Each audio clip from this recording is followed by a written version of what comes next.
Buonasera e ben ritrovati con l'informazione flash di New Sicilia. Vediamo insieme i titoli più rilevanti del pomeriggio. In apertura nuovi aggiornamenti sull'omicidio di Giuseppe Pollara, il pastore 49enne ucciso a Lentini lo scorso giovedì.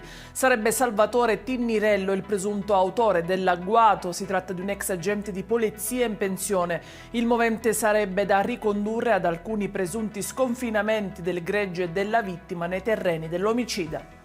Incidente mortale a Villasmundo, un uomo di 49 anni è precipitato in una scarpata con l'auto morendo sul colpo.